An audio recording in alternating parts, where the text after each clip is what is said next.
শিল্পাঞ্চল আশুলিয়ার সড়ক মহাসড়কে যানবাহনের চাপ বেড়েছে। আশুলিয়ার গার্মেন্টস ছুটি হয় গেল রাত থেকে বাস, ট্রাক, মাইক্রোবাস, প্রাইভেট কারের শ্রমিকরা তাদের নিজ নিজ গন্তব্যে ছুটছে।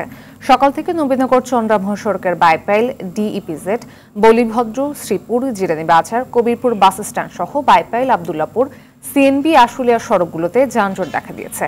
গাজীপুরের চন্দ্রায় গণপরিবহনের চাপ বেড়েছে। বাড়ি ফেরা যাত্রীদের অনেকে ভাড়া বেশি নেওয়ার অভিযোগ করেছে।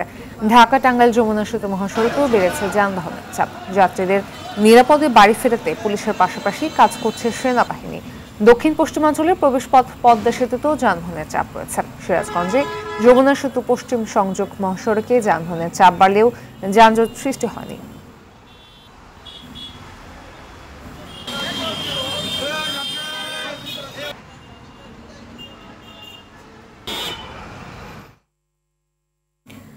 দর্শক, এই মুহূর্তে আশুলিয়া থেকে সরাসরি যুক্ত হচ্ছেন সহকর্মী ওমর ফারুক।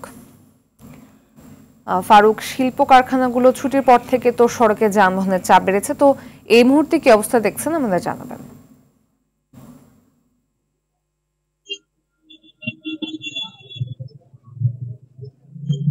ফাতিমা, আপনাকে ধন্যবাদ। আমি এই মুহূর্তে রয়েছি ঢাকা আরিচা মহাসড়কের নবীনগরে। আর এই নবীনগরে কিন্তু সকাল থেকেই যানবাহনের ব্যাপক চাপ বেড়েছে এবং কিছুক্ষণ পরে কিন্তু এই চাপ আরো অসহনীয় হয়ে পড়ছিল। এরপরে কিন্তু সেনাবাহিনীর সদস্যরা এই নবীনগরে কিন্তু অবস্থান নিয়েছেন এবং তারা কিন্তু এই নবীনগরে যানজট মুক্ত করতে তারা কাজ করে চলেছেন। সেনাবাহিনীর একটি বিশেষ টিম তাদের এই যানজট নিরসনে কিন্তু কাজ করছেন এবং তাদের অফিসাররাও কিন্তু এখানে রয়েছেন। তারা বিভিন্ন দিক নির্দেশনা দিচ্ছেন এবং তাদের নির্দেশনা অনুযায়ী কিন্তু এই একটি লেন রয়েছে, সরাসরি চন্দ্রা একটি লেন রয়েছে, সেই লেনটা কিন্তু তারা বন্ধ করে দিয়েছেন এবং কিছু দূরেই কিন্তু একটি জনস্বাস্থ্যের সামনে একটি ইউটার্ন রয়েছে। তারা চন্দ্রগামী যানবাহন গুলোকে কিন্তু সেনাবাহিনীরা ওই ইউটার্নটা ব্যবহার করতে বলেছে। করার কারণে কিন্তু নবীনগরে এই মুহূর্তে যানজট নেই বললেই চলে। এছাড়া নবীনগর চন্দ্রা মহাসড়কের বাইপাল সহ বেশ কিছু এলাকায় যানজট রয়েছে। শিল্প কারখানা ছুটি হওয়ার কারণে কিন্তু গত রাতে বেশিরভাগ শ্রমিক কিন্তু তারা নিজ গন্তব্যে বাড়ি ফিরেছেন, নিরাপদে ফিরেছেন এবং আজকে কিছু যাত্রী রয়েছে তারা কিন্তু ঘরে ফিরছেন এবং তাদের নিরাপত্তায় কিন্তু আইন শৃঙ্খলা বাহিনী কিন্তু কাজ করে চলেছেন। হাইওয়ে পুলিশ কিন্তু কাজ করে চলেছেন।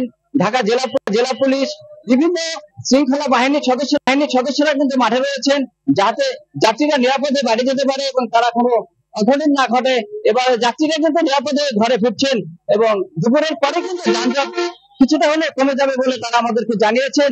এই ছিল নবীনগর চন্দ্রা মহাসড়কের নবীনগর থেকে সর্বশেষ। ফাতিমা,